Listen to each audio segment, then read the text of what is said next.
à toutes, bonjour à tous. Je suis très heureuse de vous accueillir à cette masterclass avec Mona Achache. Alors, vous dire quelques mots sur le contexte de cette masterclass. Donc, elle s'inscrit dans le cadre d'un cycle qu'on a d'un partenariat entre le Lab Femmes de Cinéma et Hors-Champ. Le Lab Femmes de Cinéma, c'est un think tank qui travaille sur le sujet de la place des femmes dans le cinéma. On s'intéresse à ce qui se passe derrière la caméra, combien il y a de femmes, et à ce qui se passe devant la caméra, comment elles sont représentées, voilà, quels sont les personnages, etc. On fait trois types de choses. On a une étude qu'on publie chaque année sur la place des réalisatrices en Europe. On l'a sortie au mois de décembre dernier, enfin là, il y a quelques semaines en fait. Il en ressort quoi? Alors en termes de chiffres, on est toujours en moyenne européenne autour de 23% de femmes de cinéma. En France, on est à 26%. Dans les pays les pires, on est à 10-15%. Dans les pays les mieux, on est à 30-35%. Donc, en fait, c'est pas ouf, ni dans un sens, ni dans l'autre. Et ça évolue extrêmement lentement. C'est-à-dire qu'entre 2011 et 2021, on a eu une évolution de 19% à 23%, ce qui veut dire qu'à ce rythme, on serait à la parité aux alentours de 2080, ce qui fait quand même dans un certain temps. Alors, dans les écoles de cinéma, une personne sur deux est une fille. Au moment du premier court-métrage, c'est 1 sur 3. Au moment du premier, deuxième long, c'est 1 sur 4. Et à partir du troisième long et plus, c'est 1 sur 6. Donc, on a cette éviction, en fait, progressive des femmes de cinéma. Donc ça, c'est la première chose qu'on fait au lab. Une étude et où on va essayer d'analyser les chiffres et puis surtout les politiques qui sont mises en œuvre par les pays. La deuxième chose qu'on fait, c'est qu'on organise des ateliers en intelligence collective auxquels, Mona, tu as déjà participé dans le passé, avec l'idée de faire émerger des idées d'action pour faire bouger les lignes sur ce sujet.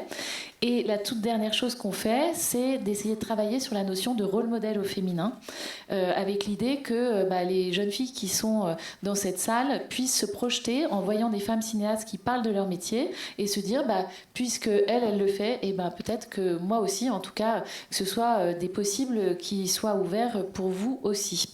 On a un podcast, enfin, que vous pouvez écouter sur toutes les bonnes plateformes, où on tend le micro en fait à des femmes de cinéma et qui nous parlent de leur métier, de leur carrière, etc. Est-ce que tu peux dire un petit mot sur Hors-Champ avant qu'on passe tout de suite aux questions de Mona? Oui, alors très rapidement, Hors-Champ, c'est une association qui a été créée par un groupe de jeunes cinéastes et qui est maintenant composé de jeunes réalisateurs, jeunes acteurs, jeunes photographes, jeunes artistes contemporains et qui part à la rencontre des artistes, donc dans une idée de transmission pour continuer à apprendre notre métier et à organiser des discussions comme celle-ci. Voilà. Merci. Mona, merci beaucoup d'être là. Merci pour cette invitation, merci d'être venus si nombreux. Mais oui, on est très contents de vous avoir tous ici. Alors, pour te présenter quand même, donc tu es réalisatrice et scénariste. Tu entres dans le cinéma comme assistante de mise en scène, puis script sur des films de fiction et de documentaire. Au début des années 2000, tu commences à réaliser des courts-métrages. Ton premier film de fiction, Le Hérisson, sort en salle en 2009. Le deuxième, c'est Les Gazelles, qui sort en salle en 2013. Et ton troisième, Cœur Vaillant, en 2022. Tu as aussi beaucoup travaillé pour la télévision. Tu as écrit et réalisé plus d'une vingtaine de téléfilms, d'unitaires, de documentaires et d'épisodes de séries. Ton dernier film, Little Girl Blue, qui est en ce moment même encore en salle, mêle fiction et documentaire pour retracer la vie de ta mère, en fait, sous les traits incarnés par la bouleversante Marion Cotillard. Ce film, qui a été présenté en sélection officielle au Festival de Cannes cette année, est sorti en salle, donc il y a quelques semaines. Ton cinéma est subtil, intelligent, humaniste, je le dis vraiment sans flagornerie puisque je suis une grande fan, reconnu et salué par la critique. On a l'honneur de t'avoir comme invité aux Arcs puisque tu présides le jury court-métrage. Ce matin, on va parler donc de ta carrière, de ton profil, de ton métier, de tes films aussi. On aura quelques extraits. On a la chance d'avoir un public qui est essentiellement composé de scolaires, options cinéma et de membres de courtrage. Mais vous êtes là, alors les options cinéma, levez la main, qu'on voit où vous êtes.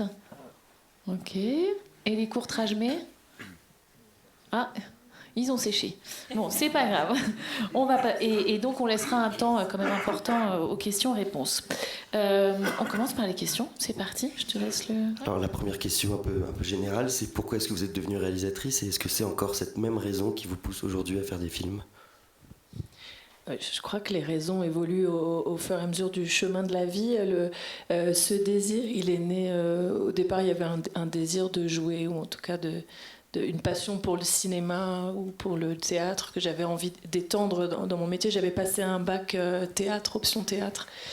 Et j'étais une ado assez encombrée. Je pense pas encore capable d'être totalement bonne actrice tant j'étais empêtrée dans mon propre corps. Et puis un jour, il a fallu que je mette en scène un petit morceau de pièce et voilà, j'étais totalement à ma place, à mon endroit. Je trouvais ça merveilleux, pas totalement dissocié non plus du jeu de l'acteur, au contraire, mais c'était un endroit de recul qui me convenait parfaitement. Donc c'est venu comme ça, et puis voilà, donc c'est venu à l'adolescence. Tu viens d'une famille très littéraire, ta mère était autrice. Quel rôle a la littérature dans la manière dont tu construis ton cinéma ? Je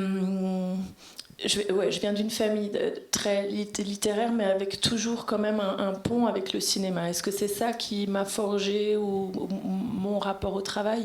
J'ai toujours eu besoin quand même d'écrire ce que je mettais en scène, de passer aussi... pour moi, même la mise en scène commence à l'écriture. Donc il y avait aussi et la manière d'écrire, je sais que j'écris des scénarios où il y a une part de romanesque aussi, où j'ai l'impression que c'est déjà à l'écriture qu'on arrive à sculpter petit à petit le film qu'on a envie de faire, son ton, son univers, et que je trouve que ce travail d'écriture au préalable, qui peut avoir l'air d'être vain, parce qu'on pourrait se dire mais il faut chercher la structure et les dialogues, mais est-ce que c'est vraiment utile de s'épuiser dans les didascalies et d'essayer de construire son scénario comme presque une œuvre littéraire à part entière ? Moi, je sais que j'ai toujours eu besoin d'aboutir à l'écriture énormément mes films. Et puis aussi peut-être parce que j'ai travaillé beaucoup d'adaptations littéraires. Donc il y a cette espèce d'envie aussi dès le départ, à la fois de le transposer vers le film, mais en même temps d'être comme un prolongement à travers l'écriture de ce qui avait déjà été posé par l'auteur. Je le disais, tu présides le jury court-métrage de cette édition du Festival des Arcs. Est-ce que tu peux, toi-même tu as fait plusieurs courts-métrages, est-ce que tu peux nous en dire un peu plus sur ce format ? D'abord, je suis très heureuse. Ça, vous le redis, c'était vraiment...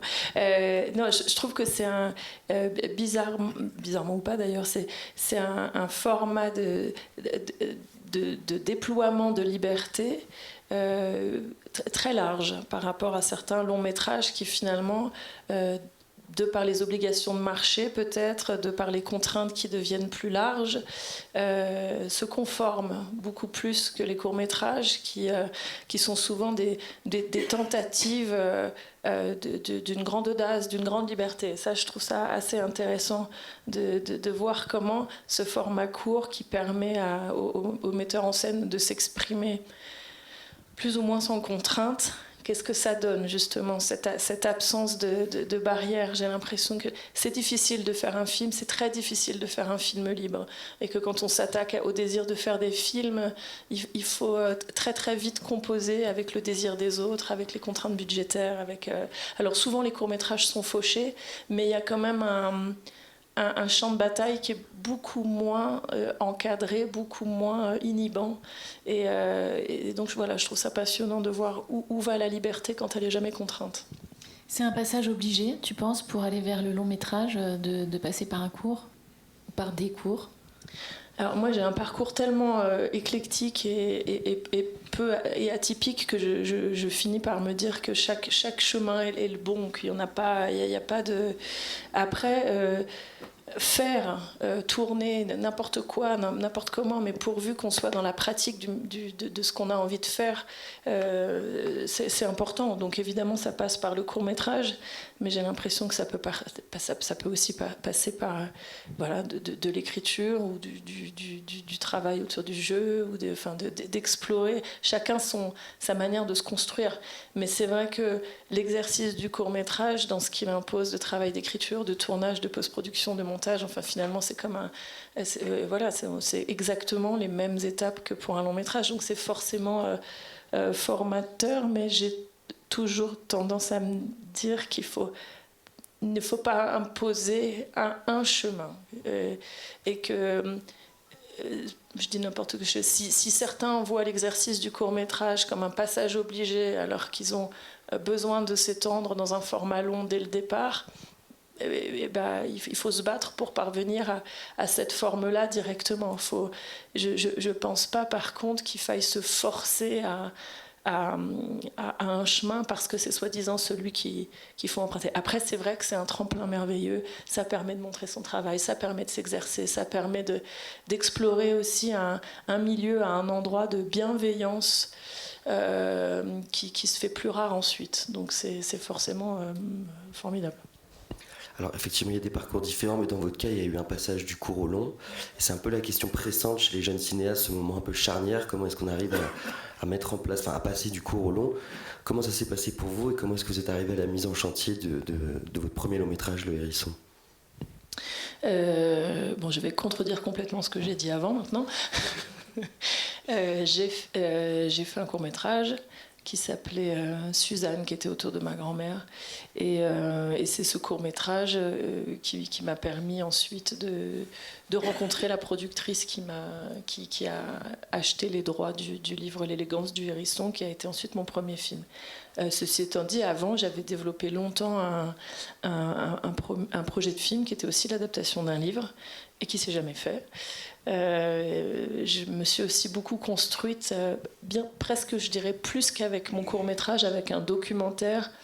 Alors voilà, dans les parcours spécifiques, moi j'ai été mère très jeune, à 20 ans et 24 ans. J'avais presque la tentation même d'être sage-femme. Enfin, il y avait quelque chose autour de la maternité qui me passionnait.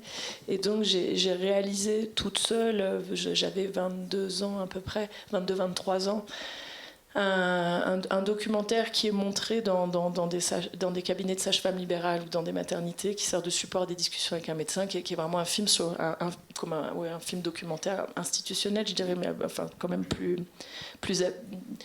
habité que ça. Enfin, mais sur les accouchements, quoi, qui sert de préparation à la naissance. Et ça, c'est un film que j'ai, de par l'intimité des accouchements, en fait, et de la promiscuité avec les femmes et le corps des femmes, je tournais seule, donc j'ai tout fait, le son, le cadre, et puis le travail de montage ensuite, parce que le film était complètement autoproduit, donc j'ai appris à me servir du logiciel, et c'est peut-être ce film-là qui m'a le plus finalement construite, de vraiment cet exercice de la solitude face à ce film. Et voilà, donc par ailleurs quand même, j'avais fait un court-métrage de fiction avec une équipe plus large, et c'est peut-être le mélange aussi de ces deux films qui m'a amené à rencontrer Anne-Dominique Toussaint.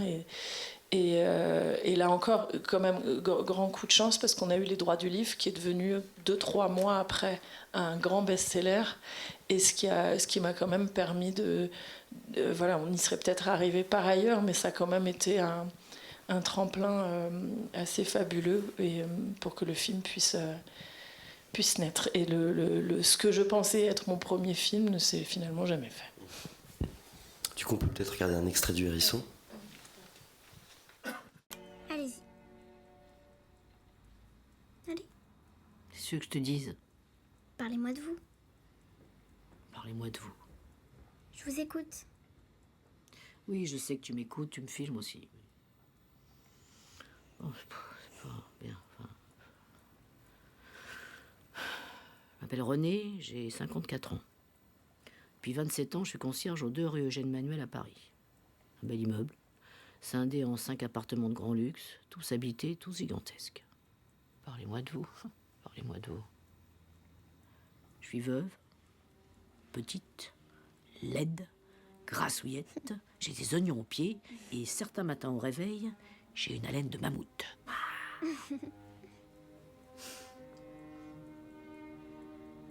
J'ai pas fait d'études. J'ai toujours été pauvre. Discrète, insignifiante. Je vis seule, avec un gros matou paresseux, qui a pour particularité notable de suer des pattes quand il est contrarié. Comme je suis rarement aimable, quoique toujours poli, on ne m'aime pas, mais on me tolère tout de même parce que je corresponds parfaitement à l'archétype de la concierge d'immeuble. Vilaine, vieille, revêche. Et qui regarde interminablement la télévision pendant que son gros chat somnole sur des coussins recouverts de thé au crochet dans des odeurs de cassoulet. Voilà, tu sais tout, je t'ai tout dit. Mais non, je ne sais pas tout. Mais si, tu sais tout.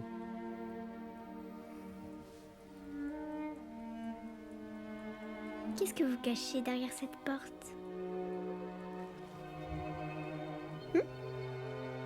Alors, le film m'interroge sur la question de la direction. Comment est-ce qu'on dirige un acteur, une actrice, qui plus est ici une enfant? Comment vous abordez cette question et votre direction? Alors, comme j'ai pas fait d'école, j'ai fait un peu de théâtre, mais trop brièvement pour avoir l'impression que ça m'est totalement construite aussi dans ma manière de faire. Je l'aborde vraiment comme un... Pour moi, c'est vraiment de la psychologie, le travail d'acteur. Et j'ai jamais dissocié les enfants des adultes. J'ai toujours très vite travaillé avec des enfants. Mon premier court-métrage, Le Hérisson, et ça s'en est suivi ensuite jusqu'à Cœur Vaillant, où il y avait carrément un groupe de 7 enfants. Et j'ai jamais travaillé avec des coachs, par exemple. Ça me semblait insensé d'avoir presque un intermédiaire entre moi et les enfants, et que ce qui allait faire que l'acteur, quel que soit son âge, allait pouvoir s'épanouir dans le rôle, c'était aussi la confiance, la connivence qui allait naître entre nous. Donc j'ai absolument aucune méthode, si ce n'est un besoin de promiscuité énorme. Même moi, quand je tourne, alors souvent dans les plateaux, il y a le combo, l'écran général derrière lequel le petit noyau principal de l'équipe est rassemblé. Moi, j'ai toujours eu besoin de travailler avec un petit écran portatif et d'aller me planquer, parfois même dans le champ, mais caché derrière un meuble, ou le plus près possible de l'acteur, de pouvoir lui parler même pendant la prise si c'était nécessaire, mais j'organise toujours le tournage pour que le moment du plateau soit un moment de liberté de conversation le plus large possible avec l'acteur. Ça ne m'éloigne pas du tout du reste de l'équipe, du chef opérateur. Mais... Donc, c'est ça que je trouve passionnant, c'est que la manière de faire va toujours passer par la rencontre. Je suis pas très à l'aise, j'ai jamais été... Il y a eu des moments pour des rôles vraiment spécifiques où j'ai eu besoin de passer par des répétitions et j'ai jamais vraiment aimé ça. Le côté l'entraînement, le côté voilà, parfois on est quand même... J'ai bien aimé, et ça c'est vraiment quelque chose que m'avait amené Josiane Balasco par exemple, qui elle... alors moi j'étais très intimidée parce que j'avais 26-27 ans, c'était mon premier film, et elle m'a tout de suite dit quand elle m'a rencontrée, bon moi les répétitions ça m'emmerde, alors je me sentais pas capable de lui dire bah si on va en faire. Donc je me suis un peu pliée à son désir aussi, mais si elle m'avait dit qu'à l'inverse elle avait eu besoin de faire des lectures, je l'aurais fait. Mais elle m'a appris comment finalement le personnage s'est construit à travers les essais maquillage et coiffure. Et que finalement, et ça m'est vraiment resté, c'est-à-dire que ma manière de préparer un rôle avec les acteurs, c'est vraiment de réfléchir à quoi il va ressembler, comment il va s'habiller, donc de définir la psychologie du personnage, sa manière de marcher, de parler, de placer sa voix, et tout ça évidemment s'accompagne d'un dialogue qui va faire qu'on va nouer un lien, et ça a toujours été, et puis que le moment sacré du tournage arrive. Évidemment on aura survolé les séquences qui méritent de l'être parce qu'elles sont peut-être particulières, mais j'aime assez cette espèce de plongée dans le moment présent, dans l'instant, fort de ce travail en amont, mais qui est presque dissocié, qui est différent de celui qu'on explorera ensuite sur le tournage. Tu as exercé d'autres fonctions dans le cinéma avant de passer à la réalisation, script, assistante notamment en mise en scène. Est-ce que ça t'a aidé dans ton rôle et dans tes missions de réalisatrice? Oui, ça a dû forcément amener quelque chose. Après, honnêtement, j'ai été assistante mise en scène assez brièvement. Ensuite, donc, comme je vous disais, j'ai eu un enfant à 20 ans, donc ce qui était aussi... j'aime jamais dire contrainte, parce que, mais ça, en tout cas, ça réorganise la hiérarchie du temps, quoi. C'est-à-dire que le temps qui n'est pas passé avec l'enfant, j'avais ce désir de faire des films qui étaient si grands que tout était vraiment... voilà, j'avais une vie sociale tout à fait médiocre à cet âge-là. J'étais concentrée entre ma fille et mon désir de cinéma. Et puis il fallait que je gagne ma vie aussi. Et donc j'ai été assistante. Mais j'ai trouvé ça vite assez frustrant parce que finalement, quand on est stagiaire ou second, il faut vraiment être premier assistant pour être proche du plateau, mais sinon en fait on est assez loin. Alors c'est intéressant aussi de voir ce qui se passe dans les coulisses extérieures d'un plateau, mais je trouvais ça assez frustrant.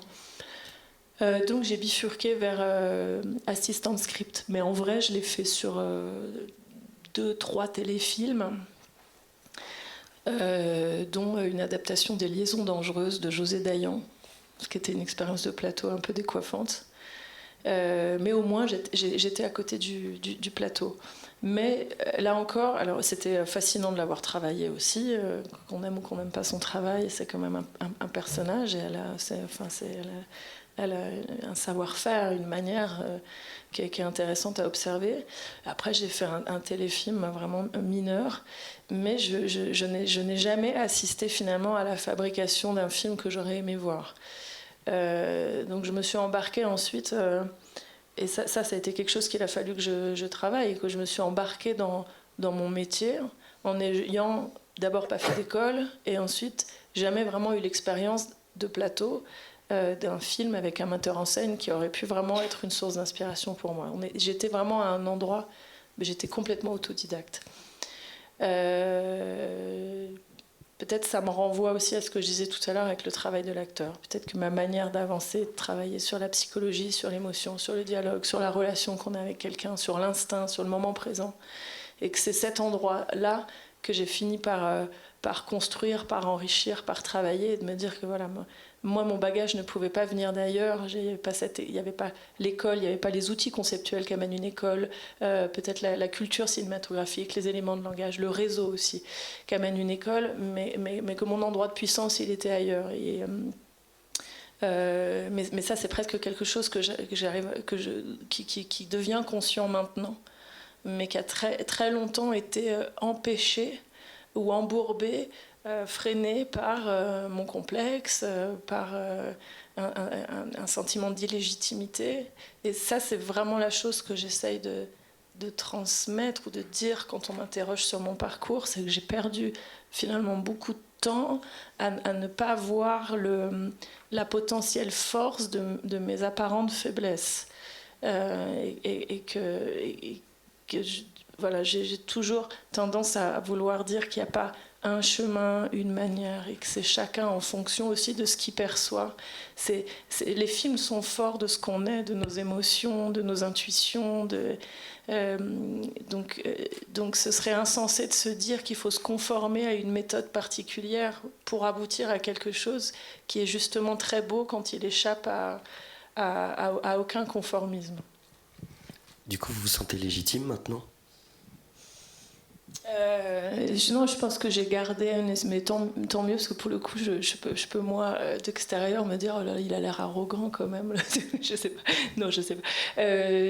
Oui, non, en tout cas je me sens à ma place. Voilà. Je sais pas si oui je commence je me dis je suis à l'endroit où je suis bien. Voilà.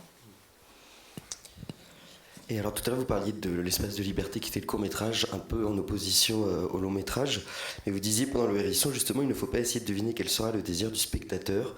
Je me demandais comment on s'en préserve et est-ce que ça ne constitue pas un frein pour la production, en ce sens où justement les financeurs ont tendance à vouloir anticiper ce que vont vouloir voir les spectateurs. C'était un drôle de cas de figure, le hérisson, parce que j'avais quasiment rien fait. J'avais pris les droits d'un bouquin sur une sorte de concierge de petite fille dans un immeuble. Et tout d'un coup, c'est devenu un best-seller. Donc là, pour le coup, j'étais vraiment pas légitime. Vraiment. Et donc le film que j'avais fantasmé en lisant le livre était un petit film tourné à l'arrache dans un immeuble. Voilà. Et tout d'un coup, quand un livre devient le succès qu'a été le hérisson, l'élégance du hérisson, immédiatement il y a des comptes à rendre en fait. Ça, c'est pour ça que voilà. Et donc ça a marqué mon entrée dans le cinéma à un endroit qui n'était pas du tout celui que j'imaginais. Et ça a été le point de départ de mon parcours qui m'a perpétuellement emmené vers des registres de films qui n'étaient pas ceux que j'avais imaginé que je voulais faire au départ. Parce que donc évidemment, par exemple Pathé, donc un grand groupe, s'est intéressé au film. Le film, tout d'un coup, on a eu un budget complètement disproportionné, un temps de tournage gigantesque. Enfin, le film a pu s'épanouir dans un confort hallucinant. Et très vite, j'en voyais le privilège, la chance évidente, mais aussi le risque. Et honnêtement, c'est un film, je renie aucun de mes films, et c'était vraiment une chance énorme de pouvoir faire celui-là. Mais c'est vraiment un film très scolaire, très conformiste, très, très propre. Et d'une certaine manière, c'est un peu aussi pas ce qu'on attendait. Le film aurait pu être tout autre. Mais le budget important imposait tout d'un coup de devoir être attentif aux désirs des autres. Et donc ça m'a immédiatement posé cette question. Qu'est-ce que je fais moi de mon désir s'il faut que je trouve un compromis, s'il faut que je cohabite avec le désir des autres. D'abord ceux qui financent le film, et ensuite les millions de personnes qui ont lu le livre. Et tout d'un coup, la donnée l'idée du spectateur m'a été imposée très très vite dans mon travail.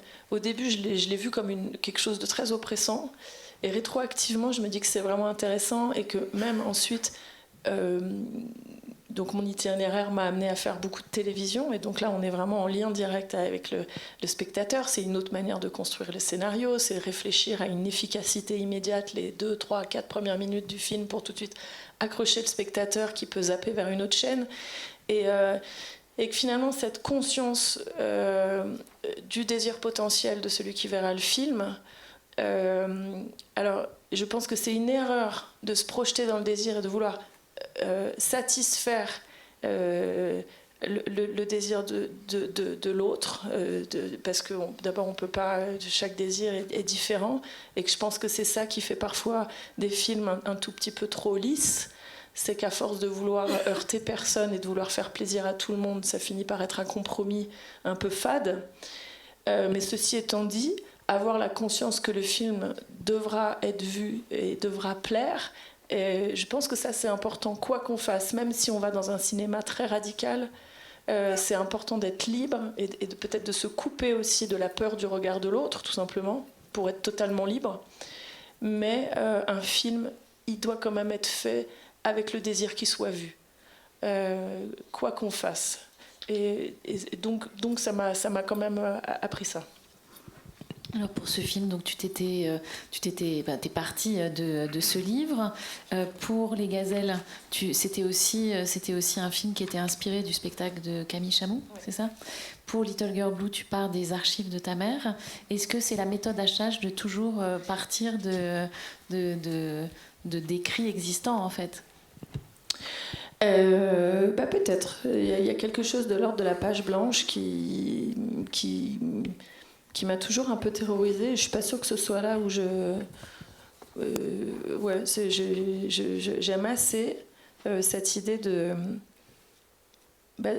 du collectif aussi du film, et qui par moments passe par s'approprier ou cohabiter avec le livre, les écrits, la matière, l'histoire de quelqu'un d'autre, et de voir... J'ai toujours aimé réfléchir d'abord quel est le lien entre moi et le sujet qui tout d'un coup va me séduire, et donc la dimension plus universelle de cette intimité, quoi, entre un sujet et voilà. Mais oui, non, c'est vrai, je réfléchis, j'ai toujours rebondi sur le travail d'autres, c'est vrai. Je me dis qu'il doit y avoir quelque chose qui a à voir avec le manque de confiance en moi, Et en fait, ça me plaît. J'ai pas eu si, c'est quand même mon dernier film partait, mais quand même, oui, je m'appuyais sur les écrits de ma mère. Non, c'est vrai. C'est le subterfuge au complexe de l'imposteur. C'est que je cafouille. Voilà. On regarde le deuxième extrait.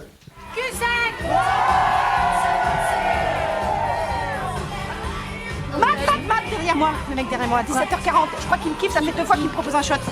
Derrière moi, là, la version syrienne de Javier Bardem. N'importe quoi, c'est le mari de ma cousine. Ah bon? Bah, il est chelou, je peux te dire.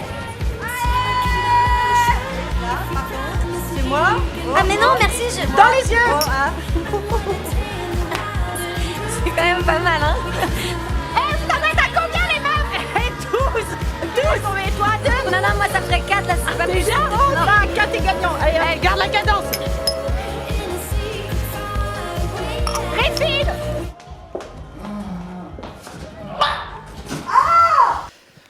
Alors ce film est un film de groupe, un film d'amis. Et donc ça m'interrogeait sur quel était votre rapport à l'amitié. Est-ce que l'amitié rentre en compte dans votre travail, dans la constitution de votre équipe et le choix de vos collaborateurs? Ah oui. Oui. Non, complètement. Il y a,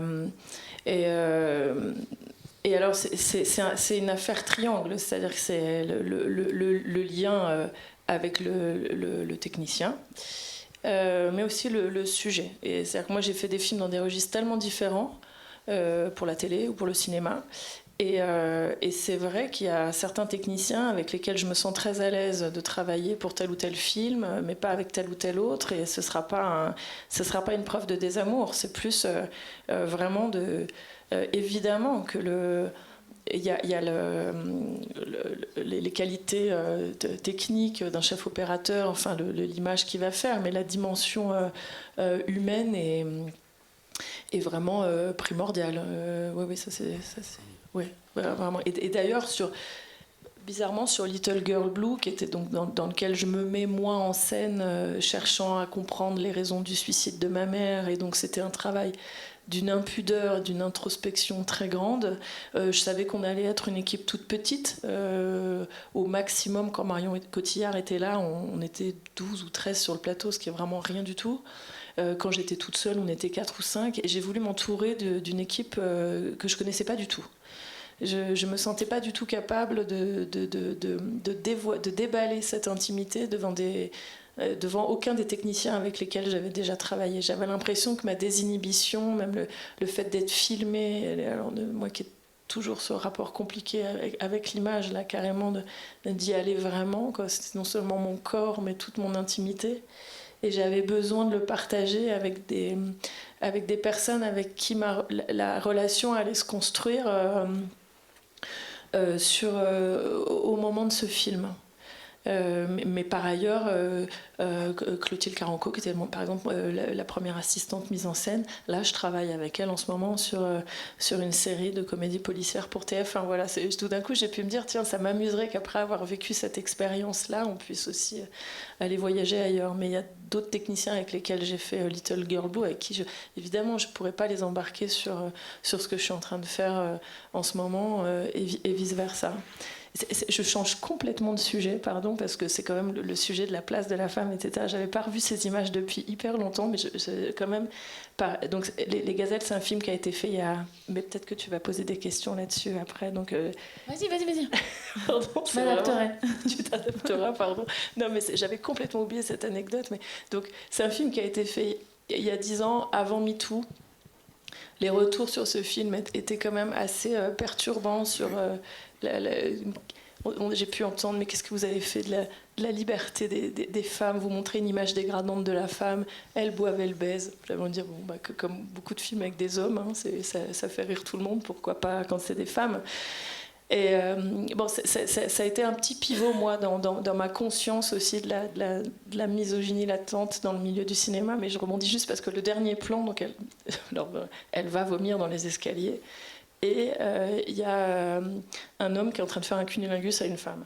Et dans le scénario, c'était marqué que c'était une femme qui faisait une fellation à un homme. On l'avait écrit comme ça. Et en fait, au moment de la veille du tournage, d'un coup, je me dis, mais non, pourquoi c'est toujours une femme qui est... Et je voudrais l'inverse. Donc c'est une des filles de l'équipe.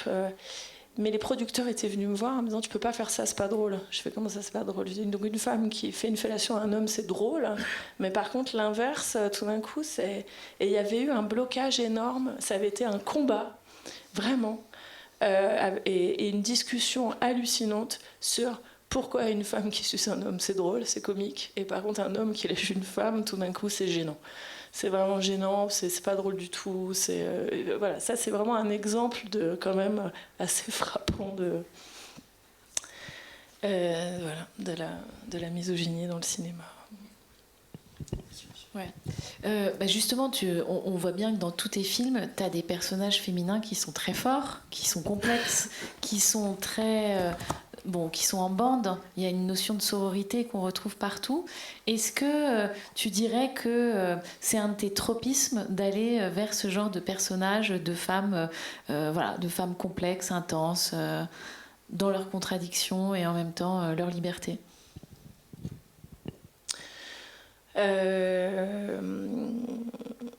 C'est peut-être finalement en prenant la conscience de la liberté des femmes, des personnages de femmes qu'il y avait dans mes films, que j'ai pu me réconcilier avec ce que j'étais. C'est que d'une certaine manière, je n'étais pas conscientisée, j'allais spontanément vers des personnages qui me touchaient. Alors ça peut être même Josiane Balasco dans ce personnage aussi de femme puissante à son endroit, mais un endroit invisible qu'elle dissimule, de complexe. Et puis ensuite les gazelles, ces personnages de femmes très, très, très libres, maladroites, chaotiques, mais en tout cas qui sont en quête de liberté, en quête d'émancipation. Et il m'a fallu presque prendre conscience de ce que racontaient les personnages féminins que j'aimais explorer et de me dire ah bah oui, peut-être ça dit quelque chose aussi de moi. Et puis ça, même par exemple quand je tourne cette série qui s'appelle HPI sur TF1, je sais pas pour ceux qui le personnage d'Audrey Fleurot, pour moi c'est un personnage incroyablement féministe. Elle est libre, elle est indécente, elle a une parole totalement désinhibée et elle est sublime dans des tenues vestimentaires ultra provocantes, sans être objectisée, sans être un objet sexuel, jamais. Enfin, c'est vraiment un personnage génial à réfléchir. Maintenant, je suis à un endroit de mon périple intérieur et de mon périple féministe aussi, où j'ai envie de réfléchir aussi des personnages d'hommes qui sont dans des problématiques totalement différentes des miennes, mais dans lesquelles je peux m'identifier aussi. Et ça, je crois que c'est aussi un point fort du féminisme. Évidemment, travailler des personnages de femmes qui racontent aussi nos élans intérieurs, mais de se dire aussi que ça peut passer par le développement de personnages masculins dans lesquels on doit pouvoir aussi s'identifier. Sur cette notion de représentation, on sait que dans le cinéma français, la grande majorité des personnages principaux sont des hommes cisgenres, donc ça c'est à 62%. La plupart sont blancs, c'est 82%. Et lorsque l'orientation sexuelle est mentionnée, il s'agit de l'hétérosexualité dans 95% des cas.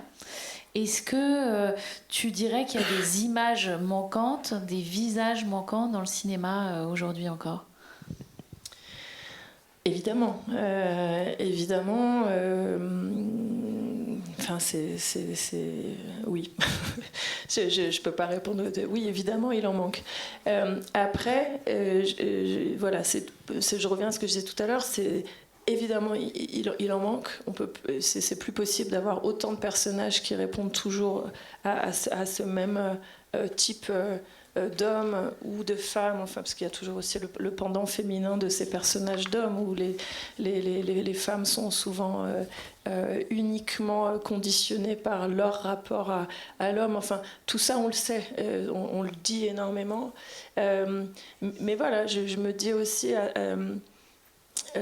oui, c'est important d'aller vers une plus large diversité de genre, de physique, etc. Mais le problème, c'est pas tant qu'un personnage soit blanc, hétérosexuel, que d'être un personnage dans lequel je n'ai aucun moyen de m'identifier à lui, tellement il s'inscrit dans une vision de la société qui placerait l'homme à un endroit de domination de femmes qui ne sont conditionnées que par leur rapport avec lui. Ça c'est pas possible. Ça, c'est frustrant pour tout le monde.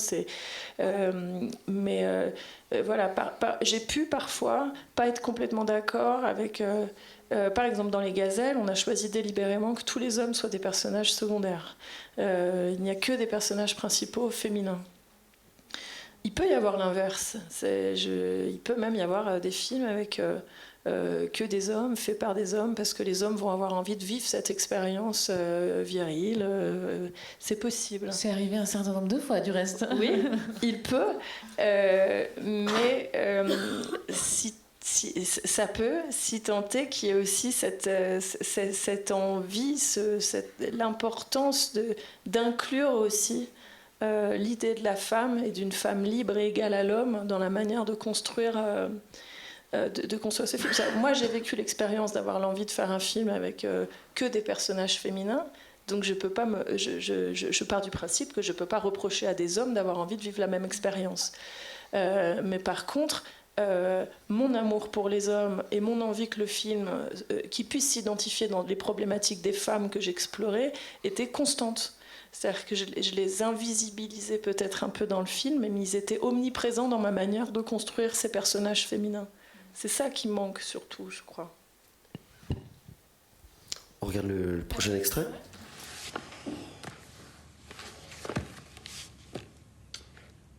Ma mère m'a laissé une énigme. L'histoire de notre relation. Vous êtes en train de faire exactement ce qu'elle avait déjà fait. Enquêter sur votre mère. Ma grand-mère aussi avait écrit un livre sur sa propre mère.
Comment t'es venue l'idée de mélanger comme ça la fiction et le documentaire? À quel moment tu te dis je vais prendre une actrice mais je vais jouer dedans? Comment et c'est quoi la genèse de ça? Je ne sais pas qui dans la salle a vu le film ou pas du tout en fait. Ceux qui ont vu le film, vous êtes très peu en fait. Non, c'est pas, ok. C'est pas grave, hein, c'était vraiment pour... donc le film, c'est... Donc ma mère s'est suicidée, j'ai récupéré, sans laisser de mots, mais il y avait dans sa cave 26 caisses d'archives, de documents, de lettres, que je refusais d'ouvrir au départ, et que finalement j'ai ouvert, j'ai trouvé des photos d'elle où elle était... donc c'est une femme qui est morte à 63 ans et elle était dans un état de délabrement physique intérieur-extérieur très, très fort. Elle s'était totalement endurcie avec le temps et j'ai trouvé des photos d'elle où elle était jeune, très dénudée, sublime, totalement en contradiction avec ce que j'avais connu d'elle et j'ai eu besoin de comprendre et d'essayer de remonter le fil du pourquoi de son geste. Et donc j'ai vraiment, ça, c'est vraiment que la vie, hein, ce que je raconte, mais c'est restitué dans le film. Et donc j'ai fouillé, etc. Et puis j'ai fini par trouver un enregistreur dans lequel elle s'était enregistrée elle-même, parce qu'elle avait donc écrit un livre sur sa propre mère. Et cette puissance de l'élément documentaire de la voix s'est imposée à un moment où tout d'un coup je voyais plus ma mère comme la mère défaillante qu'elle avait été, mais comme un personnage de fiction potentielle incroyable. C'est-à-dire que je découvrais l'histoire de ma mère, je découvrais la femme libre aussi qu'elle avait été. Encore une fois, ça m'a ramené toujours à cette thématique de la transgression et de la liberté. Et alors vraiment, j'ai eu comme un besoin physique, mais pas du tout cinématographique, intime, de faire revivre ma mère, qu'elle revienne et qu'on ait une discussion qu'on n'avait jamais eue ensemble. Et de ces deux idées mêlées, que ma mère avait été douloureuse dans la vie, mais qu'elle devenait un personnage de fiction fascinant, donc l'envie aussi peut-être de réfléchir une fiction dont elle serait enfin l'héroïne de sa propre vie, parce que c'est aussi, ça raconte l'histoire d'une femme qui était en quête de liberté et d'émancipation, mais qui a toujours été aussi contrainte par un milieu où les hommes dominaient et abusaient. Et ce fantasme aussi de faire revivre ma mère. Et quand j'ai commencé à écrire, j'arrivais jamais à me défaire de cette idée vraiment que j'avais eue, qu'une actrice, et ça s'est immédiatement imposé dans ma tête qu'il fallait que ce soit une très très grande actrice, comme un cadeau que je faisais à ma mère, dont j'allais déterrer l'histoire, la voix, et que je voulais qu'elle soit portée très haut pour qu'on puisse enfin entendre son histoire. Le fantasme de vie me semblait tellement fou que je voulais que le fantasme de film le soit aussi. Je voulais qu'une femme avec une très forte puissance, une très grande lumière vienne l'incarner, et que ce moment de bascule en fait, où j'avais ce désir physique de prendre toutes les affaires que j'avais gardées de ma mère, ses bijoux, son collier, ses vêtements, ses lunettes, son parfum, de les remettre à une femme qui viendrait la ressusciter. C'était presque cette idée de pousser plus loin encore l'idée de la puissance d'une incarnation et de vraiment réfléchir à cette idée de résurrection. Et je me suis dit que ce chemin-là, entre le refus d'en faire quelque chose, la découverte de la vie de ma mère et cette envie de la faire ressusciter, jusqu'au film que j'avais fantasmé pouvoir écrire autour de sa vie, que peut-être qu'il ne fallait pas que j'aille directement vers cette idée de film de fiction, mais que j'essaye de restituer aussi ce chemin-là. Et que, en l'occurrence, dans ce film, j'ai l'impression, je crois, que l'universalité et l'émotion qui se dégage du personnage de Carole, de ma mère, il est plein aussi de mon chemin de réconciliation vers elle et de la besogne de Marion Cotillard pour y parvenir. Parce que ça a été pour elle un personnage émotionnellement et techniquement très compliqué, parce il a donc fallu qu'elle travaille de manière en synchro pour que la voix de ma mère sorte vraiment de sa bouche à elle. Un travail aussi sur sa propre voix, parce que tous ces dialogues étaient vraiment une reconstitution d'écrit de ma mère. Donc ça a été un personnage très compliqué. Et puis elle était aussi, il fallait qu'elle affronte les émotions que suscitait aussi son travail. C'est-à-dire que moi je voyais vraiment ma mère revenir. Alors dans cette scène où on la voit se parfumer, mais tous les jours elle se parfumait. Et puis il y a eu un travail aussi d'effets spéciaux sur son visage, donc sur les 8 jours de tournage qu'on a eu ensemble, et qui étaient très peu, mais qui étaient d'une intensité vraiment dingue. Elle jouait le rôle de ma mère, mais jusqu'à un endroit d'incarnation et de résurrection qui m'ont fait traverser 8 jours Voilà, pour ma santé mentale, je ne sais pas si c'est. Mais j'ai vécu cette expérience comme ça. Mais pour qu'on puisse avoir accès à cette intensité-là de l'expérience de vie, il fallait aussi qu'on puisse restituer le chemin de départ qui était purement documentaire, finalement. Et voilà, et que je trouvais que le personnage de Carole était riche de cette conscience-là, du travail en amont. Alors justement, Marion Cotillard est hallucinante dans ce film. Comment vous avez préparé le rôle avec elle ? Comment tu t'y es pris ? Et ben, encore une fois, sur le corps, sur la voix, sur le... alors comme le film aussi entre documentaire et fiction, il y avait aussi le pari donc il y avait des scènes très écrites, très construites, très cadrées, justement parce que c'était à la virgule près, autour de voix déjà enregistrées de ma mère ou d'écrits que j'avais pas du tout envie de dénaturer, mais je voulais filmer le hors-champ. Je voyais bien que moi j'étais metteuse en scène et fille d'eux, que Marion arrivait en étant Marion Cotillard, qu'elle devenait Carole, et qu'il y avait aussi une réflexion qui allait jaillir de ça sur le travail de l'acteur et de notre conversation aussi pour arriver à construire ce personnage qui était ma mère. Et donc on s'est vu 4 fois avant le tournage pour voilà, aussi qu'elle me dise pourquoi ce sujet l'a touchée, pourquoi sa lignée de femme à elle venait résonner dans ma lignée, dans ma généalogie à moi. Je lui ai fait un petit montage d'une 40aine de minutes avec des images d'archives de ma mère. Je lui ai donné les audios qu'elle allait devoir travailler, mais je lui ai demandé de jouer le jeu aussi, qu'on n'épuise pas nos conversations en dehors du temps de tournage, parce que je voulais vraiment que ça existe dans le film. Et je crois que le moment pivot a été les essayages maquillage-coiffure, où tout d'un coup, tout ce qu'il y avait à dire sur le physique de son personnage, de Carole, donc de ma mère, constituait déjà l'essentiel du travail qu'on avait à faire. Et qu'ensuite, et ça le film le restitue aussi, c'était beau d'assumer, d'intégrer dans les premiers jours de tournage les éventuelles défaillances. Que ça, donc Marion, les 2 premiers jours, alors qu'elle avait travaillé toute seule, donc cette chose de synchroniser son articulation sur la voix de ma mère, qui est un truc très très compliqué. Le faire sur une chanson, c'est déjà possible parce qu'il y a une forme de mathématique rythmique qui fait que ça rend ça possible, c'est le principe du playback. Mais le faire sur la voix de quelqu'un, avec toutes les arythmies, les respirations, et même une structure de mâchoire, c'est pas tant d'arriver à articuler de manière synchrone que vraiment de restructurer sa langue et sa mâchoire pour que la voix spécifique de l'autre ait réellement l'air de sortir de celle de Marion. Ça a été un travail fou.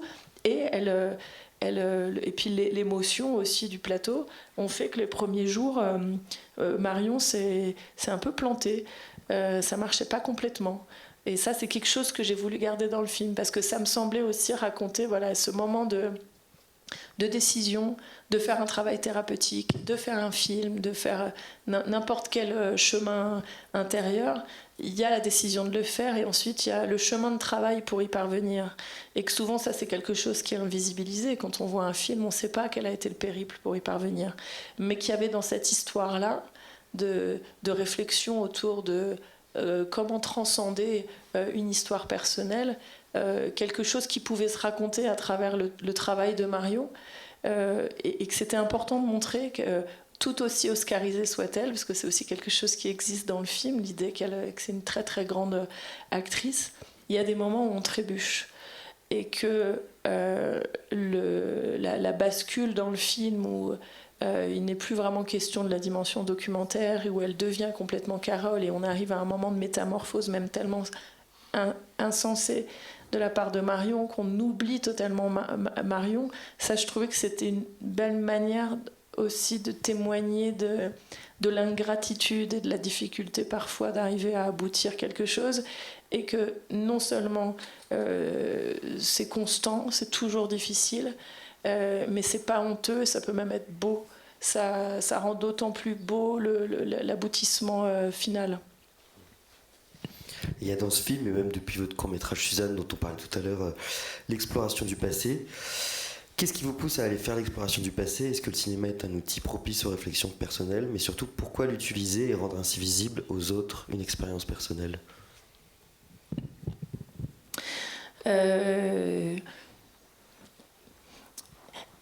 Alors, j'ai tellement été amenée à faire des films de commande, que ça m'a beaucoup interrogée sur le lien que j'allais pouvoir tisser entre qui j'étais vraiment et ce que je faisais.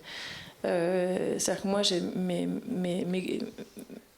mes passions cinéphiles ou mes désirs de film allaient vers des films très radicaux, très introspectifs, très personnels.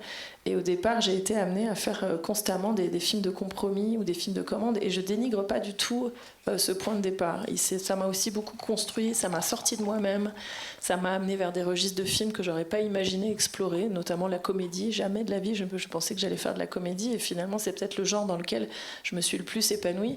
Et je mesure à quel point ce travail sur l'humour, sur le rythme, ça m'a aussi construite complètement.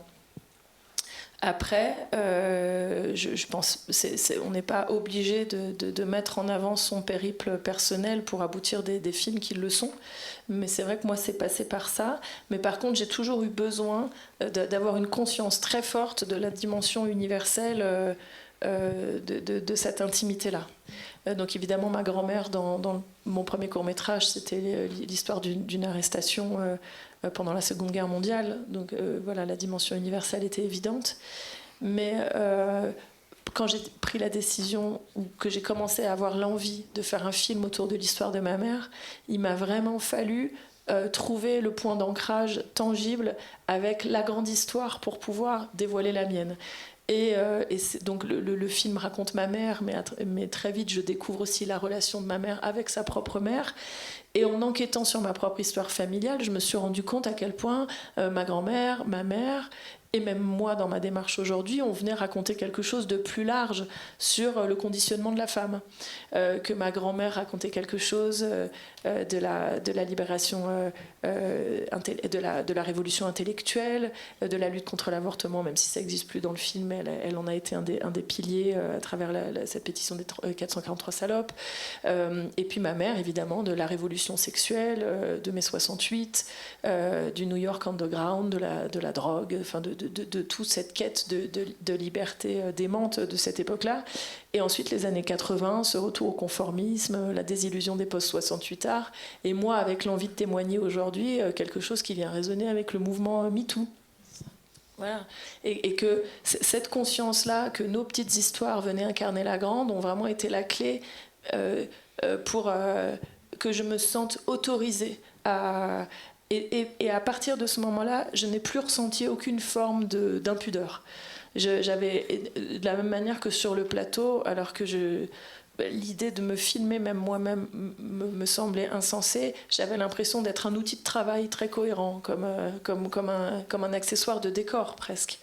Et non, ça m'a passionnée. Alors bon, aussi parce que planait dans ma famille cette idée de la malédiction des femmes, et que je comprenais en explorant la vie de ma mère et de ma grand-mère, et de la mienne aussi, enfin les résonances sur la mienne, à quel point c'était pas une malédiction, mais c'était un conditionnement.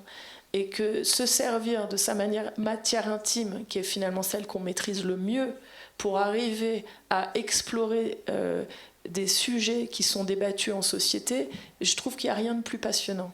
Et que ça oblige presque à ce travail qui est encore une fois une quête de liberté aussi, d'arriver à prendre ce qu'on est pour en faire quelque chose qui vient s'inscrire dans un débat bien plus large.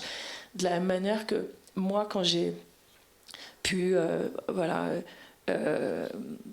quand Adèle Haenel a pris la parole, quand j'ai lu le livre de Vanessa Springora, de Camille Kouchner, enfin tous ces livres qui résonnaient avec des thématiques qui étaient aussi celles de ma propre famille, j'ai eu un moment à la fois...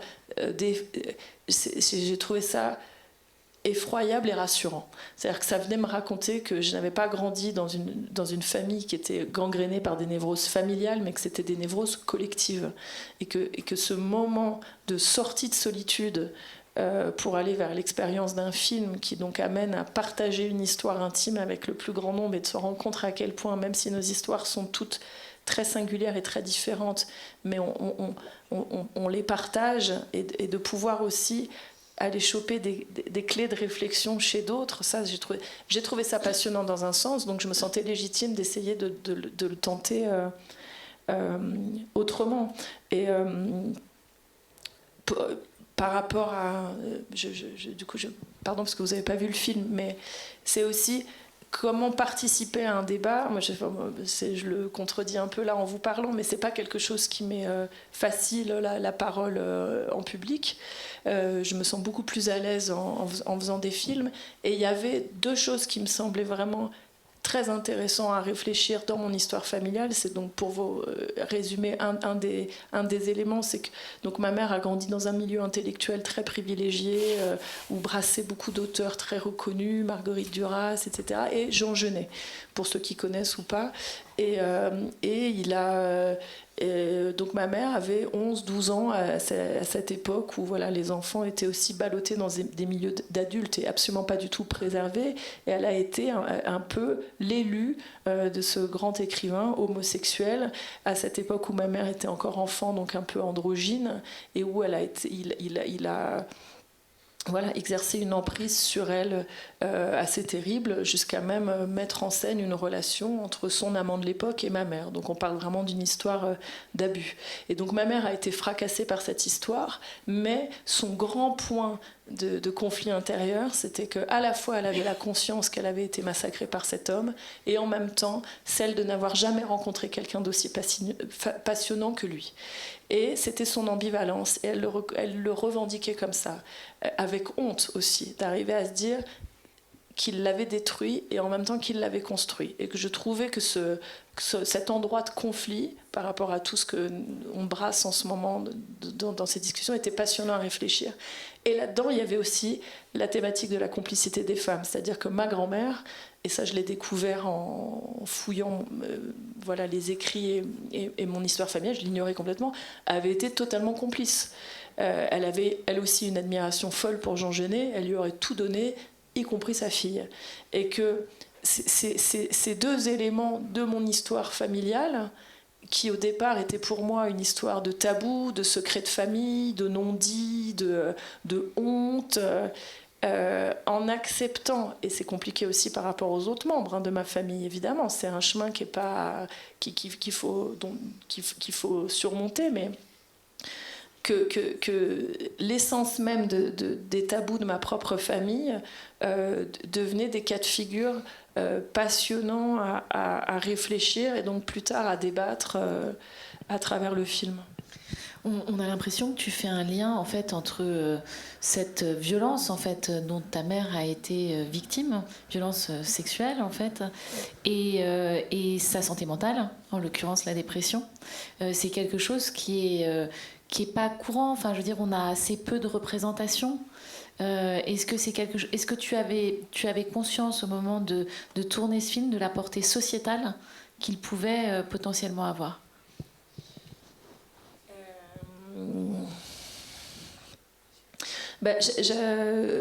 Oui, justement, c'est-à-dire que je sentais que ma mère venait... reprendre le fil de l'histoire de ma mère était vraiment une bonne manière d'aller m'inscrire dans un débat plus collectif. C'était même, j'avais l'impression de répondre à un désir de ma mère dans les écrits que je trouvais d'elle. Donc ma mère, elle est morte en 2016. Elle s'est tuée en 2016, donc 1 an avant MeToo. Et à plein d'endroits, des enregistrements vocaux, donc des conversations qu'elle avait avec en fait, elle s'était enregistrée pour écrire son propre livre. Elle avait enregistré des conversations avec les survivants de son enfance. Et elle disait vraiment, mon histoire, je voudrais l'inscrire dans une histoire collective. Elle souffrait d'avoir l'impression que sa problématique intime n'était pas débattue dans la société. Et qu'on disait, voilà, j'ai été abusée, etc., mais qu'elle ne trouvait pas d'écho. Et donc, l'idée de post-mortem, finalement, puisqu'elle ne l'aura jamais connu, évidemment, je me suis interrogée, je me suis dit, qu'est-ce qui se serait passé chez ma mère si elle avait vécu MeToo? Qu'est-ce que ça aurait bouleversé chez elle, elle qui avait tellement la conscience qu'elle ne parvenait pas à se réparer parce qu'elle n'en trouvait pas les moyens extérieurs. Et donc, ça, c'était... Donc, j'avais cette conscience-là d'aller réparer quelque chose pour ma mère, de réinscrire son histoire à un moment donné où notre société était prête à l'accueillir et à l'entendre, elle qui n'avait pas été entendue. Donc ça, oui, j'en avais vraiment la conscience. Et d'ailleurs, c'était sur un film, et il y a un extrait que je n'ai pas laissé, mais dont je peux témoigner ici, mais elle a un entretien avec un auteur un grand écrivain espagnol, George Sam Brun, qui a été déporté et qui avait écrit un livre sur les camps.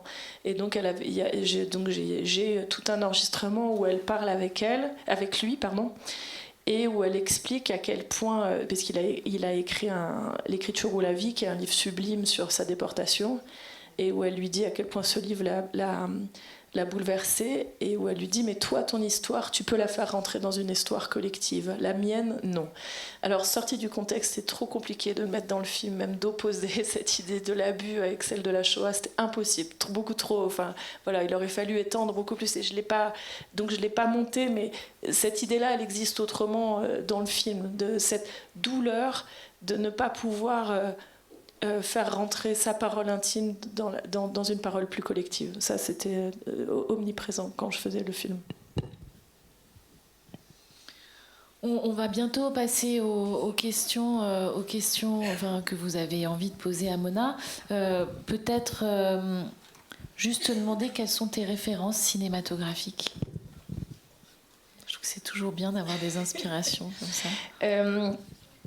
Pareil, à nouveau l'idée de l'éclectisme, je crois fort que c'est les... Alors là pour le coup j'ai eu la chance d'avoir des parents qui m'ont montré des films assez exigeants, avec vraiment des beaux films quand j'étais enfant. Je pense au Roi et l'Oiseau de Paul Grimaud, ou Les Enfants du Paradis, et je me rends compte que mon univers, qui est souvent empreint d'une forme d'onirisme, il s'est vraiment forgé dans l'enfance. C'est-à-dire que je crois très très fort que ce qu'on montre aux enfants quand même construit un univers et une manière de réfléchir. En tout cas, moi, de manière très consciente, a complètement irradié mon travail ensuite.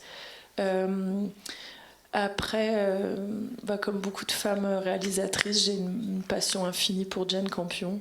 Et ensuite, c'est aussi ce qui m'a permis d'assumer le côté très éclectique de mon parcours et des bascules de registres d'un domaine à l'autre. C'est que je me rends compte à quel point moi, mes joies de spectatrice vont aller se nicher dans des films qui ont des registres très différents. Donc, disons que d'un film à l'autre, je vais aller me concentrer sur des films spécifiques, d'avoir envie de les revoir ou de les découvrir. Le film avec Marion, mon dernier film, pour des raisons très différentes, de scénographie ou de montage, j'ai pu revoir Dogville de Lars von Trier ou Vincere de Bellocchio, qui travaillait déjà, comme je le fais moi dans le film, sur la représentation d'un personnage qui venait se nourrir à la fois d'images d'archives de Mussolini et en même temps du travail d'acteur qui venait l'interpréter. Et comment finalement ça marchait incroyablement bien d'avoir un personnage qui vit avec deux visages de la réalité de l'homme dont on parle et du travail de l'acteur. Ça, c'était vraiment chouette de le revoir. J'ai eu aussi envie, il y avait Carré 35 d'Éric Caravaca qui enquête sur sa propre histoire, Un secret de Mariana Otero, que j'ai eu envie de revoir. J'ai revu Irène d'Alain Cavalier qui raconte l'histoire d'une femme de sa femme qui est morte dans un accident de voiture, et c'est un film sur une femme disparue dont on voit, je crois, même jamais le visage, qui n'existe pas physiquement et qui est à la fois omniprésente. Ça, c'est vraiment un film incroyable, comment faire vivre l'absence, et il est tout seul à se filmer lui-même, et il fait revivre, il ressuscite sa femme sans même qu'on la voit. Ça, c'était passionnant de revoir le film. Sûrement, j'oublie d'autres films. Évidemment, j'oublie d'autres films, mais c'est ça qui est intéressant aussi. C'est chaque projet emmène à aller peut-être explorer, aller en explorer d'autres, ou pas du tout. Il y a eu des projets aussi où j'ai eu envie d'absolument pas du tout fonctionner par référence et d'avancer en étant totalement décontextualisé. On va vous passer le micro. Je ne sais pas si vous avez des questions à poser à Mona, à Chache. Oui ? Une question ici ? Ouais. Bonjour, déjà merci d'être venu. Je voulais simplement savoir, quand on fait un film engagé comme ça, quelles difficultés et limites structurelles dans le milieu du cinéma on doit faire face ? Pour financer le film ? Oui, par exemple. Ouais. Ah ben celui-là, il a été particulièrement compliqué parce que de par la dimension hybride de sa forme, c'est-à-dire qu'il ressemblait à rien. Donc on a eu l'avance sur recette du CNC assez vite. Ça c'était joyeux. Après, on a eu un distributeur, Tandem. Ensuite, Marion est arrivée. Mais ça n'a pas empêché d'avoir un périple vraiment de 2 années, 2 années et demie, où on s'est même dit qu'on n'arriverait jamais à faire le film, et où on a finalement réuni un budget vraiment tout petit, 900 000 €, ce qui est vraiment très très peu pour faire un film, et on a tourné en 16 jours, 8 jours avec Marion et 16 jours en tout. Et c'était vraiment peu, d'abord parce que le film était inscrit dans un registre documentaire, mais qu'en même temps il y avait cette bascule vers la fiction. Et les principaux retours négatifs qu'on avait, c'était justement la dimension impudique, trop intime, trop narcissique du projet, et la remise en question du fait que ce dispositif d'une actrice qui ressuscite ma mère puisse fonctionner. Oui, ça c'était. Ce film a été particulièrement compliqué à monter de par le flou de registre dans lequel il venait s'inscrire. Et la tentative rétroactive de réinscrire le film peut-être dans un registre de fiction, ne serait-ce que pour obtenir dans les guichets un montant. En fait, quand on obtient une aide, par exemple l'avance sur recette, on est soit en catégorie documentaire, soit en catégorie fiction, mais les montants attribués au documentaire sont bien plus faibles que ceux attribués en fiction.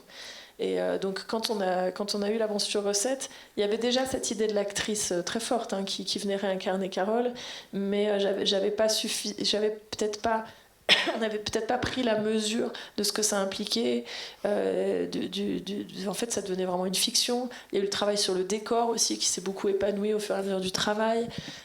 Le travail d'effet spécial de maquillage sur le visage de Marion. Enfin, en fait, on rentrait on avait un besoin de financement qui était celui d'un film de fiction. Mais ça a été impossible de revenir en arrière.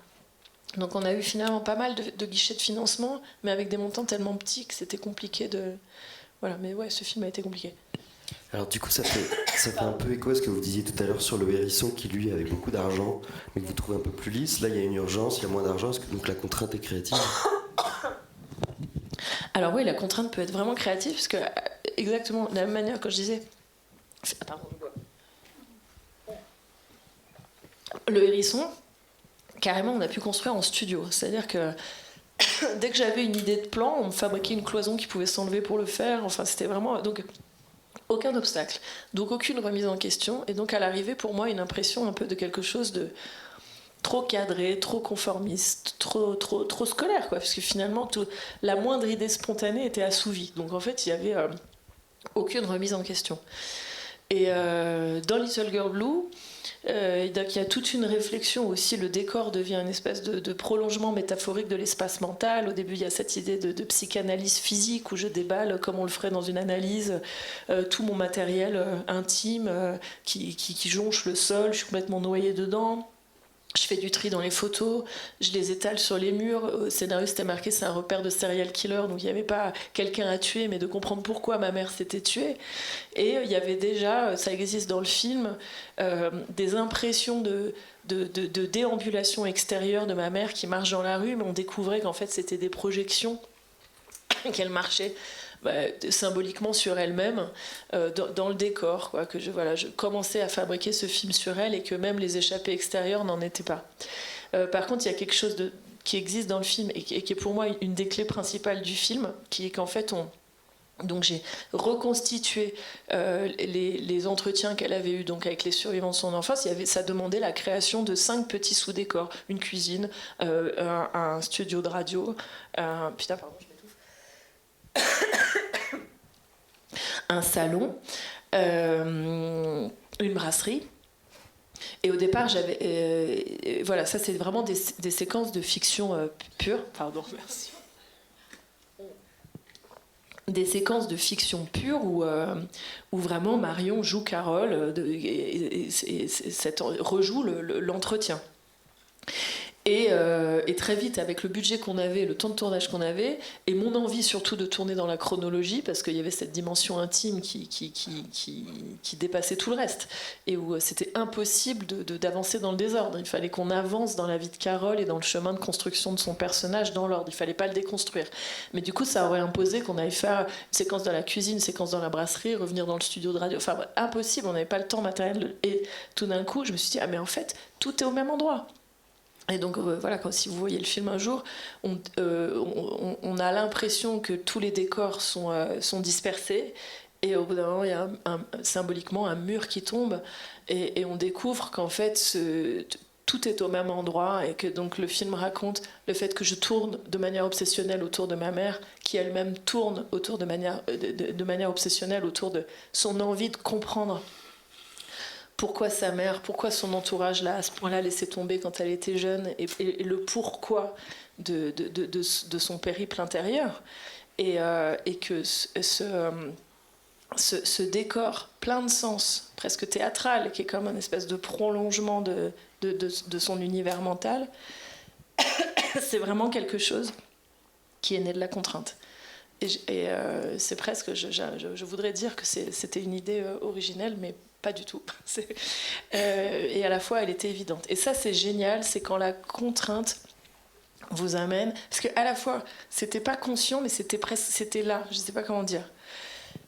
Et tout d'un coup, la contrainte et le besoin de trouver des solutions amènent parfois à verbaliser des intuitions qu'on n'arrive pas vraiment à capter. C'est comme parfois, on va vous dire quelque chose sur un film... Et on se dit, ah putain, mais oui, en fait, je le pense, voilà, j'ai ressenti la même chose. Et ça c'est un chemin récurrent quand on construit un film, et c'est passionnant de se rendre compte que parfois, il y a des intuitions, des choses qui planent de manière plus ou moins consciente, et que le chemin de réflexion, et quand il est heurté par la contrainte, nous amène à vraiment conscientiser et du coup mettre en scène des choses qui étaient plus inconscientes, mais qui étaient quand même là quelque part. Donc moi, je crois fort que la contrainte est quand même merveilleuse. Alors après, il ne faut pas se leurrer. Quand ça devient un empêchement total d'aboutir certaines choses, en l'occurrence, voilà, il y a au moins un de mes films où je sais que vraiment... voilà, on a voulu quand même y aller, on a voulu le faire, mais il n'y avait pas assez d'argent, et à un moment donné, parfois, c'est miraculeux, et puis parfois c'est juste contraignant, et ça appauvrit un peu les idées de départ, et le film en souffre. Mais quand même, le plus souvent, c'est merveilleux. On va prendre une dernière question, je crois qu'il y en a une juste ici. Voilà.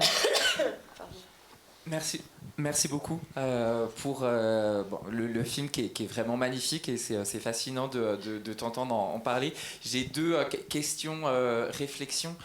La première, effectivement, le personnage de Carole, on se demande qui beaucoup de souffrance, comment aussi à cette époque où c'était impossible d'en parler, et à un moment la connivence de l'entourage, est-ce qu'il y avait aussi cette idée de montrer un peu dans cette solitude, avec le prisme psy, de se dire mais comment, pourquoi est-ce qu'elle a pu être aidée? C'était une époque où c'était beaucoup moins possible aussi, et finalement c'est ce qui rend le film très lumineux, c'est de se dire que c'est aussi un caractère, on va dire, historique.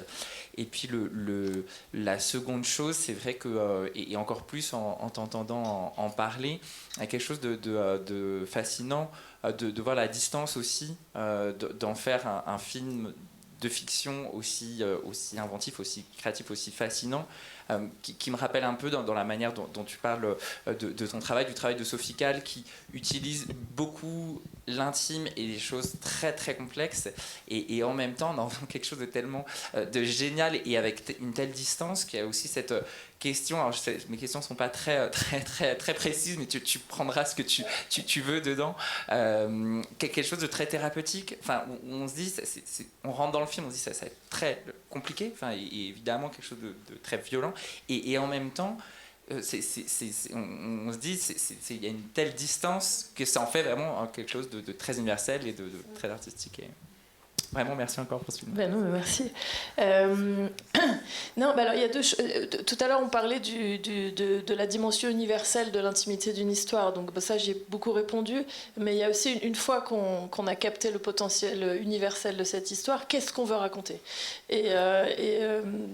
Voilà, ça me fait rebondir là-dessus. Moi, il y a eu un moment déclencheur, et donc c'est une archive qui existe dans le film. C'est Marguerite Yourcenar qui est écrivaine et qui cite Jean Cocteau, qui est écrivain aussi, et il dit si votre maison brûlait, qu'est-ce que vous emporteriez avec vous ? J'emporterais le feu. Et cette phrase, vraiment, a été pour moi un déclencheur. Parce qu'évidemment, donc, tu parles des souffrances de ma mère. Il y avait aussi cette chose-là. Je me dis, mais qu'est-ce que je peux faire ? Qu'est-ce qui me fascine dans cette souffrance-là ?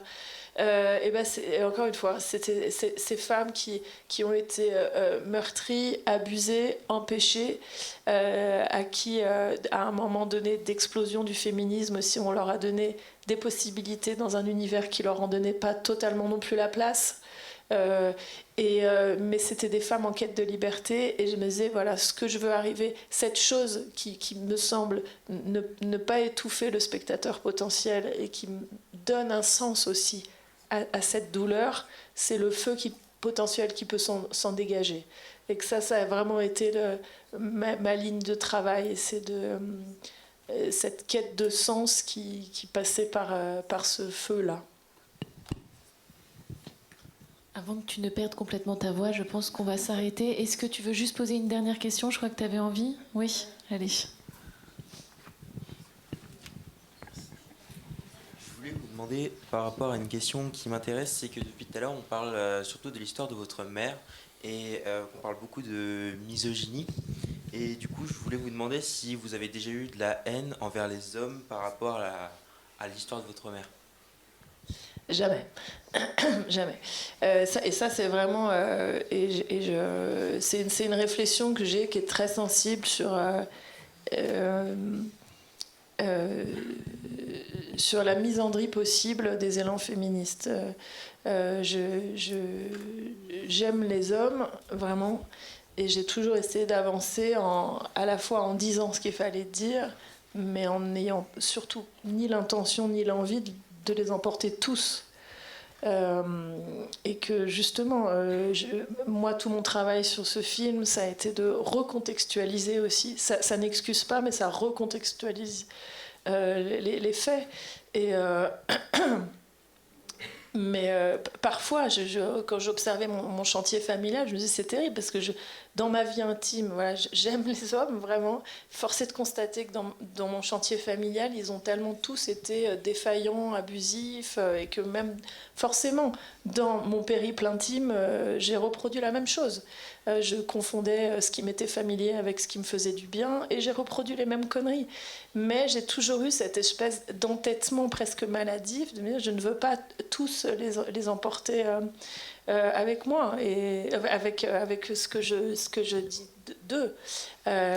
Donc je me suis perdue dans ta question, mais non, peut-être pour finir là-dessus, justement, par quoi ça peut passer aussi, à la fois de désacraliser sans déboulonner, de dire ce qui a été, mais sans...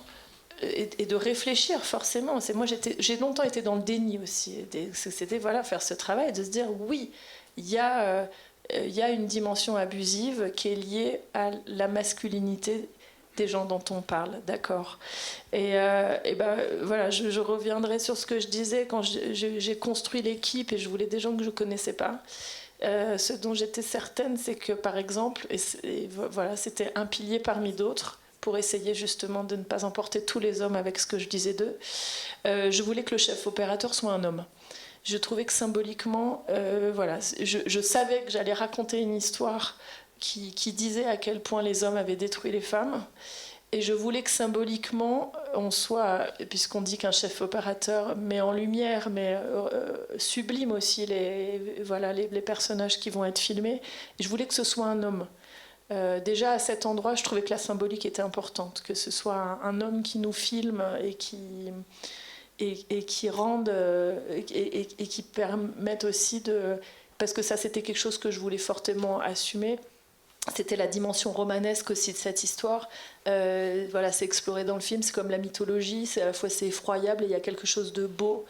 Et que je voulais vraiment que ce film assume ce qui est souvent le désir d'un film, de faire du beau avec le laid.